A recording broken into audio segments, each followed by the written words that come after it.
Carolina Insider is presented by Wells Fargo, official sponsor of Carolina Athletics.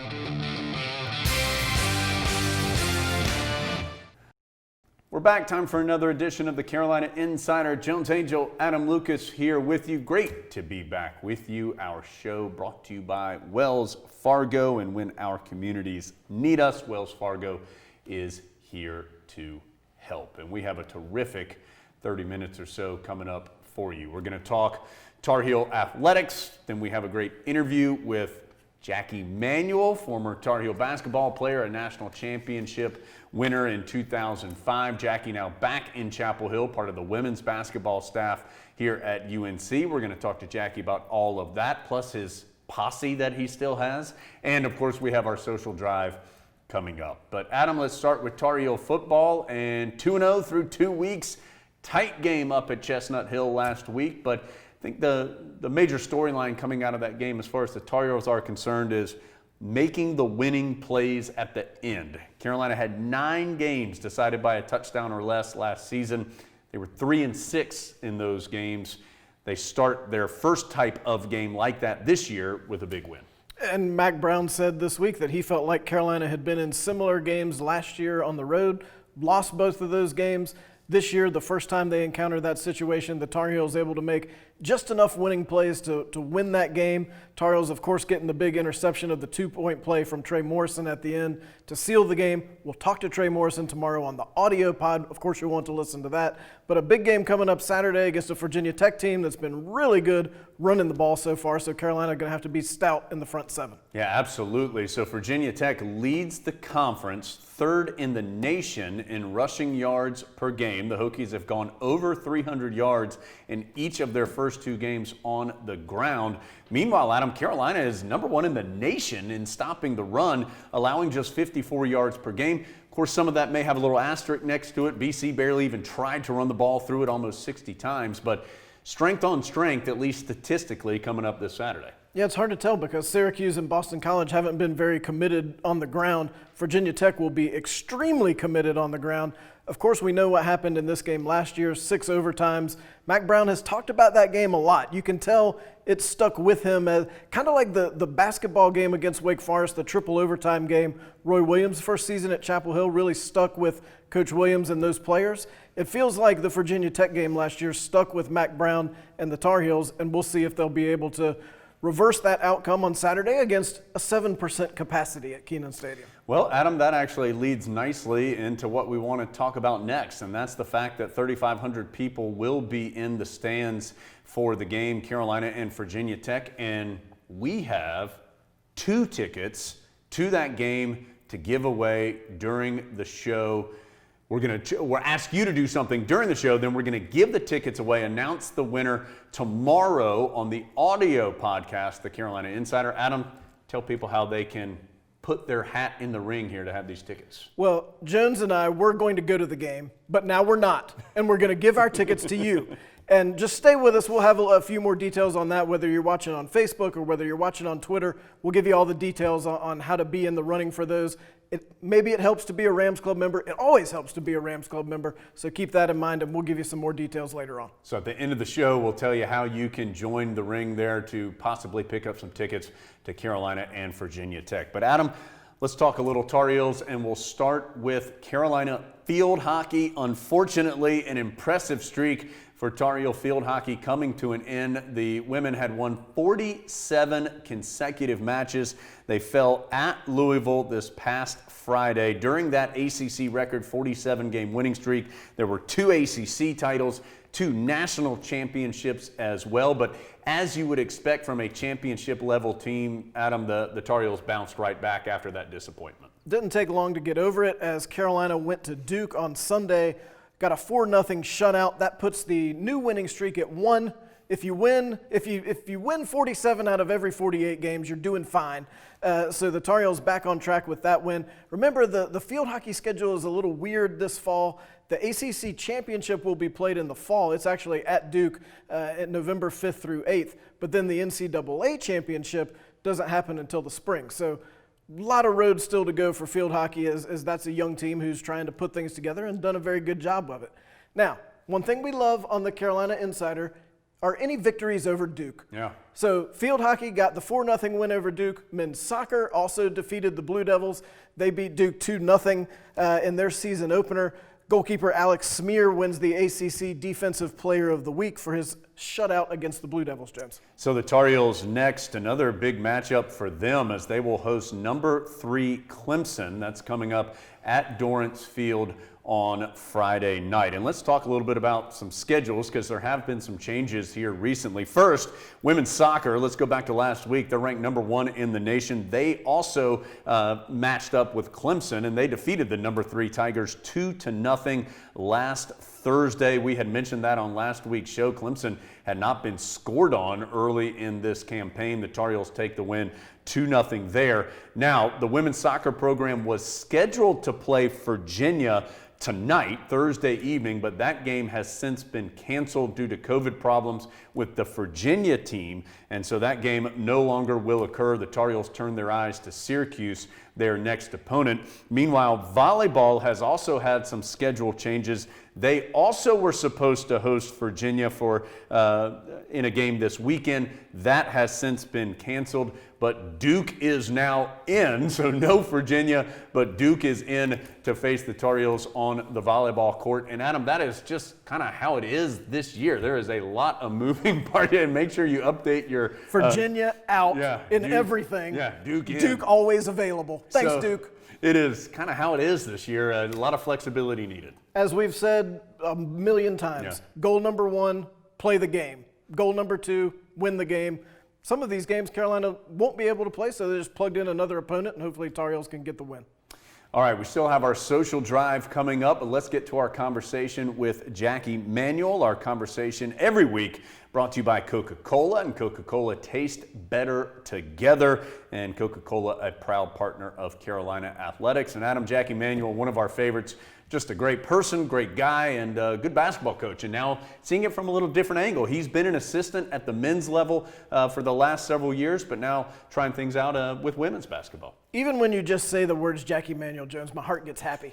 I'm always excited when we get to talk to Jackie. I know you'll like hearing from him as well. And I think women's basketball will benefit from having him around, as will he be able to share some of the staffs that he's been around in addition to Carolina and all his other coaching stops. All right, we had a chance to catch up with Jackie. Let's get to that. Coming out of that interview, we'll be back with our social drive. But here's our talk with former Tar Heel national champion, Jackie Manuel. Look, you're well aware that Jackie Manuel has a posse. Yeah. Everyone in this space knows that. 15 years later. What you don't know is that the founding members of that posse are right here. So we are very excited to have Jackie Manuel with us today, who, as you know, is back with Carolina women's basketball, director of player personnel, development, and recruiting. Basically, he does everything. So Jackie, thanks so much for being with us, and how's things going over at women's basketball? Thanks for having me. It's been great. It's been great. Been really busy. Just learning, something different every day, and kind of being thrown into the fire. So it's been fantastic. Jackie, how is this different? Of course, you've been in the coaching world now for several years. Jackie was at UNC Greensboro, UNCW, some other stops. How is this different from what you were doing previously? Just the recruiting and being on the road aspect of doing those things day to day is a lot different. But being at a mid-major program, you have a lot of responsibilities because you don't have a lot of bodies. So a lot of the things that I'm doing now, I've either done before or have touched on a little bit. You have a very long title that sounds like it encompasses a lot of things. What do you actually do? What's your day-to-day role? Day-to-day, it's the film work, the recruiting database, and then just coming up with a game plan of helping our women get better as far as the player development.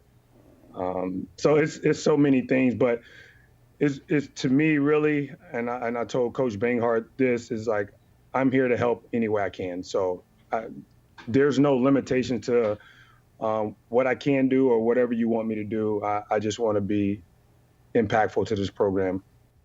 Jackie, why was now the right time to do this, to fill this role, to come back to Chapel Hill? Why was this something that was attractive to you? I think it's just, for me, it's just God's plan, really. Just the timing of everything, and being back at Carolina, obviously, and being part of women's basketball. You know, I've enjoyed watching the game, the women's game, and just the way it's played. To me, it's the way I grew up playing the game of basketball. And so I saw this opportunity here, and I was like, yeah, it all makes sense. It really does. And I did not hesitate to jump on it. And I wanted Coach Banghart to know, like, hey, this is something that I'm really interested in, and not just doing it just to be doing it. You know? It makes me a little angry that Jackie looks like he just walked off the court at senior day against Duke in 2005. Yeah. And I feel like perhaps I do not. Yeah, that's not fair. So this interview, we're going to turn off the video from here forward. I've had about enough of this. Jackie, what did you like about Coach Banghart that made it feel like you'd be comfortable working in that environment? Just great personality, great energy. And you can just feel the connection, feel her spirit, that, you know, she's all about doing the right things and doing it the right way, and just bettering people. And that's the environment that I wanted to be in. And, you know, when I got here, I'm not shocked that everybody on staff is functioning the same way. You know, just really helpful, really doing their part, whatever they can do to make this program the best it can be. Jackie, is there, and I know you're still relatively new to this position, but is there a big difference you've noticed as far as working with women compared to working with men, or does it just not, is it just the game at that point? The game of basketball is a game of basketball, but the women are honestly more coachable and better listeners. Like, whatever you ask them to do, they're going to do it in that moment and try to do it the best they can. And sometimes on the men's side, it's hit or miss. You know, you kind of have to build up to that trust level on the men's side. And that could take forever, but what I've noticed here is, like, they just want to get better, and they just want to please whoever's coaching them, you know, just do the right thing. What's different about the way you remember your recruitment to college basketball as compared to the way players are recruited today? No social media.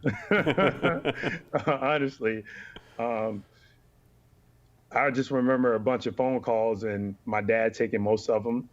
And then I would talk to a few coaches. But the social media aspect just brings a different dynamic for these kids. And I don't know if it's a great thing or if not, but I know it's part of the recruiting. And for me personally, I have to improve on that aspect. You know, on my coaching side, is being more involved in the social media. For old people, of which there are none at this table. Yeah, there's only one over there on this table. But we see all the tweets and the Instagrams and the whatever else is. Do those really matter? Like to 16 and 17-year-old prospects, it sounds like you're saying it does, but so those make a tangible impact on where they might go to school. Speaking for me, I would say that yes, from a peer standpoint, yes, it matters. Like, I could show my peers who's reaching out to me and who's recruiting me. But me personally, once Carolina came in the picture, I knew that's where I wanted to go. It didn't matter who else was involved, who else came in late. Like, you know, you have an idea where you want to go or what school you're interested in. I think the recruiting part of it, the social media part of it, is more about what you can show to your peers than actually if you really want to go to that school or not. Jackie, we just received breaking news that it was 15 years ago that you guys won the national championship here at Carolina. Is that even possible that it was that long ago? 15 years ago. Doesn't seem like 15 years at all. It does not. But it is really, really surreal to be on campus here and have that go through my mind. Like, wow, 15 years ago I was walking on this campus, like, I can't believe how fast time flies. Do you recognize anything on the screen? The Carolina Insider Marketing Department would like to get licensing rights to this for Carmichael Arena this season. So just let us know where we need to go to do that. We need to get one with Coach Banghart. We need to add her to it too. Then we can make another one. I remember you told us this on the audio podcast, but do you remember the first time you were walking across campus or in the Smith Center or something and you saw your face on this shirt and had to wonder, wait a minute, is that me on there? Do I have a posse? Exactly. I was like, is that me? And why is my face on a shirt?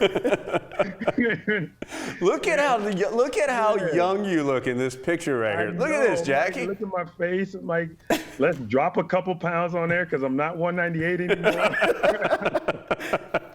Well, and it's got like the upside down exclamation mark by the Go Heels. Like, I'm not sure why that's there. Was it in Spanish? Like I'm in a suit. Like, man, just like so many things that you could just poke fun at. How many of these, I've asked you this before, Jackie, but how many of these shirts do you still actually have? Do you have any more in your house? Yeah, good. About 5. Do you have any of them framed? You need a framed edition. I do need a frame. Like my little guy has one too. Nice. So we have about 5 in the house. That I as I go through my drawer, sometimes I'll see them and be like, oh my goodness, what is? Hey, you want to know something interesting? Here's the funny part. I have one of those shirts with Coach McGrath's face on there too. Amazing. It is an amazing shirt. Oh yes. I'll have to show you guys. It's an awesome shirt. All right, before we let you go, Jackie, and we could sit here and just talk about this shirt all day, obviously, but you guys are closing in on the start of your season. What's the feel right now? What are the goals this year for this program? And also, what are some of the challenges you guys are dealing with just with everything that's going on with COVID and the such? It's been exciting around here. Everybody's been waiting. You're anticipating when we were going to start the season, and we finally, get an answer. And so now we can really start working towards a goal. Like here's the first game, November 25th, and so that's been good, to help our kids focus on something. And then I would say just not having the obstacles, just not having students around, for our players right now. It's been a little challenging with COVID and everything, and having that normal college life and social life. And so that's been tough, but all in all, it's been really good. Our team's been great about coming in and being focused and working really hard, and our staff is amazing. Just really selfless people, and it's just a joy to be around everybody. Carolina women's basketball starting soon, just about 6 weeks or so away from the start of the season. And one of our favorites, Jackie Manuel, nice enough to join us today. Jackie, great to see you as always. Thank you for your time. If you need any shirts, we got a few. We can get some to you if you need some. I think if I can get a few for some family members, maybe my dad, put his face on there too. Thank you, guys. I really appreciate it. Thank you, Jackie. All right, time for our social drive. We're going to take a look around social media and find some Tar Heel relevant topics. And let's start with Carolina football. And Adam, a little bit of a unique scenario coming up for the matchup with Virginia Tech. So Corey Holiday, former Tar Heel wide receiver, who's now a staff member for Carolina football. Dre Bly, of course, college football Hall of Famer, one of the best ever to play defensively for the Tar Heels, and now the cornerback coach. They have partnered up with UNC Children's Hospital and the Raise a Racket fundraiser. This is normally a fundraiser that is done every year, but has a tennis tournament that's the centerpiece of this event. Unfortunately, the tournament itself cannot be held at the moment due to COVID. So the way that it's being approached this year is every week in October, some UNC personality will lay something on the line if enough money is donated in that particular week. So this week it is the goal of $7,000, and if that amount is raised for the UNC Children's Hospital through the Raise a Racket fundraiser, Adam, Dre Bly, Corey Holiday going to paint their fingernails Carolina blue for the matchup with Virginia Tech. Now, I am interested to see if that comes to fruition, and certainly we hope it does. But I'm going to give you some inside scoop here. Later in this fundraiser, Jones Angell will be putting something on the line. We don't know what that thing is yet. So if you have an idea for something Jones could do similar to painting his nails blue, but hopefully more embarrassing, leave us a little note up in the comments. Give us some ideas. Maybe Jones will decide to do that. Have you thought of any possibilities? I asked Rick Steinbacher, Senior Associate AD here at Carolina, of course, a former Tar Heel linebacker. He said I should get a Be the One tattoo.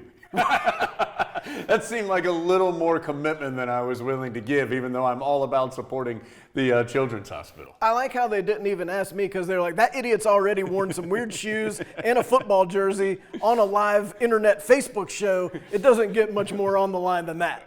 All right, let's stick with Tar Heel football. We're going to go to the pro level. MJ Stewart, former great Tar Heel DB. He had spent the beginning portion of his NFL career in Tampa Bay. He is now with the Cleveland Browns in his first season with the Browns, who are now 3-1. And MJ had a big play in this past weekend's victory over the Dallas Cowboys. Let's take a look. 3rd and 9 here. Browns showing blitz. They come with it. Prescott sees it. Down he goes.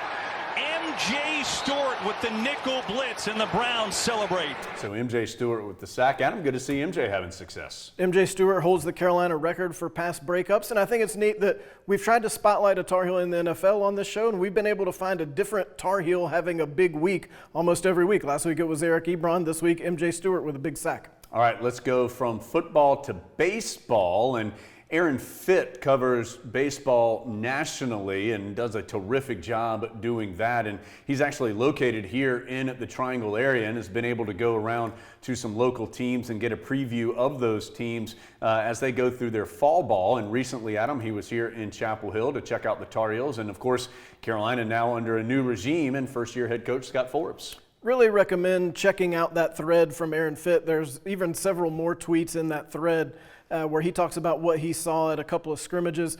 The Tar Heels really excited about some of the new faces they've got. You know about the coaching change because of everything that was going on this spring and summer. You may not know as much about some of the new personnel, but as Aaron points out, he's got the pictures to prove it. Tar Heels got hopefully a little more depth and a little injection of some talent that will see the field in 2021. All right, off we go. We're going to go across the pond, Adam. Let's start getting international here for our next few stops on the social drive, and we'll start with women's soccer. Neat moment this past week as there was a Tar Heel for Tar Heel substitution.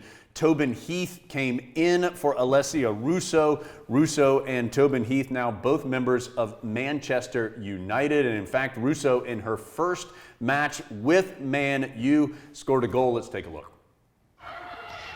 Perhaps meaning that she is likely to come on very soon. Alessia Russo does really well there to get the better of Danique Gagde. Can she go one-on-one with the goalkeeper? Can she get the first goal for Manchester United on her debut? Yes, she can. Sliding finish, which gives the goalkeeper no chance. Great for her. Really nice play there, Adam, by Alessia Russo, and good to see her having success. And everything's smarter when you announce it with a British accent. We've been trying to get Jones to do the games that way with a little bit of an English lilt. So far it hasn't happened, but don't rule it out. Tar Heels cleaning up overseas. Haley Carter, one of the best women's tennis players Carolina's ever had, advanced to the round of 16 in doubles at the French Open, nearly made it to the quarterfinals, and along with Luisa Stefani, they're ranked in the top 30 in the world in doubles. So French Open's still going on, and the Tar Heels making an imprint on that tournament. Adam, I feel like this next topic on the social drive really is more up your alley. It is women's basketball, and it involves brand new shoes. I know how much you love them. Let's take a look as the women's basketball team picked up some new kicks. The very good news is that to award, honor, and excite the start of the season, they have all given you a new pair of Jordans.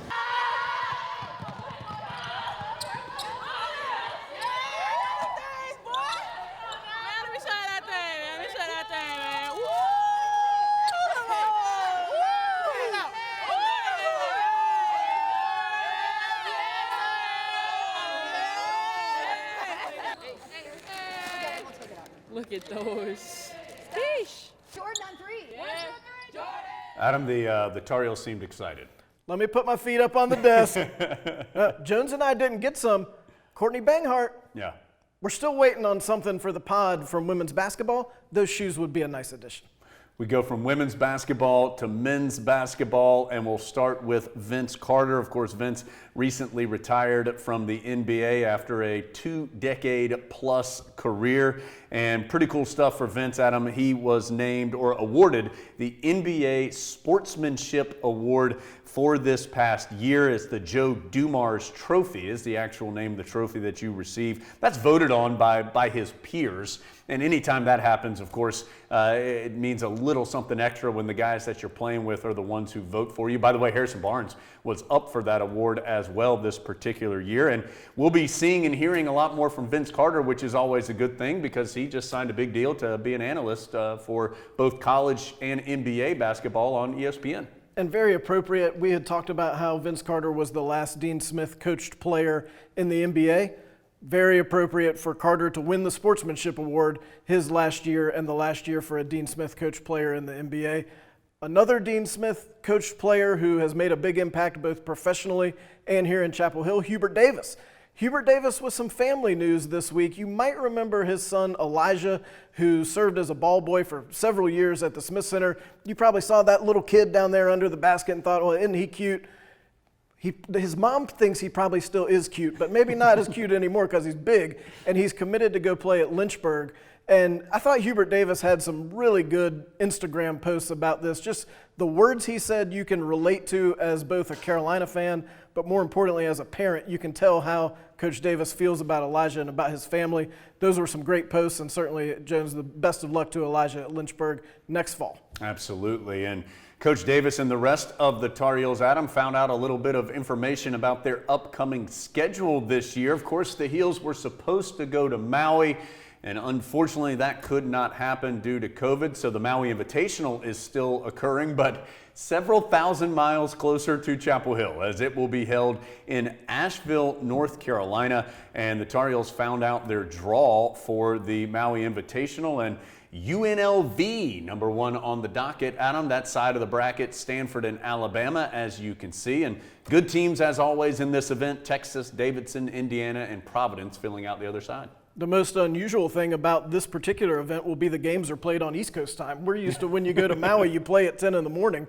That won't be the case this year. And also, of course, Jones had to change his packing. He took out the Speedo out of his suitcase. He put in the plaid flannel shirt. So the suitcase looks entirely different for Jones and the Tar Heels at the 2020 Maui Invitational. We're all better for it. That is in Asheville. Adam, last thing, you have had the opportunity to meet a lot of the Tar Heel freshmen recently from Carolina basketball, getting a one-on-one sit-down with them to learn a little bit more. Those pieces have started to come out. The first one was with RJ Davis. That came out late last week. There's obviously some graphic work there, but there's a video that goes along with that. There was an article Adam wrote too, and so people should keep their eyes and ears open for that over the next few weeks. You're going to get each Friday on the various Carolina basketball social media channels, Instagram, Twitter.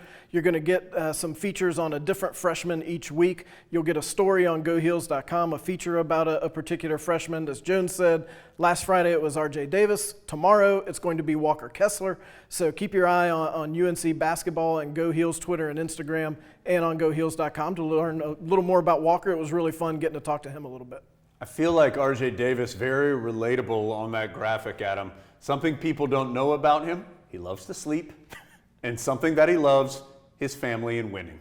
think we can all agree with all of those things. I'm in for all this. We already like you, RJ Davis, and haven't seen you play 1 minute of basketball yet for the Tar Heels. Adam, we've done it. Another edition of the Carolina Insider. We made it happen. And now you probably want to know, how do I get Jones's personal Carolina Virginia Tech football tickets and sit right next to Jones? You won't really be sitting right next to Jones. But you can win 2 tickets to Saturday's game, 12 noon against the Hokies. Here's how you win. If you're watching on Facebook, share this video, tag 2 friends or 2 enemies, whatever, just 2 people. And then if you're watching on Twitter, you retweet it, and then you tag 2 friends and or enemies and or human beings.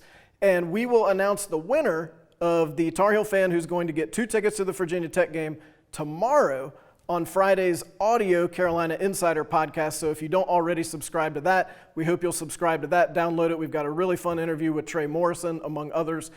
Great way to catch up with the Tar Heels twice weekly, just in your ear, not on your TV screen. So a lot of different ways to win.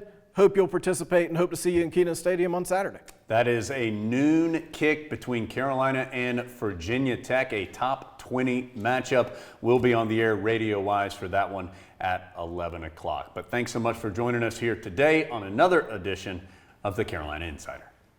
See you later, Big Grit.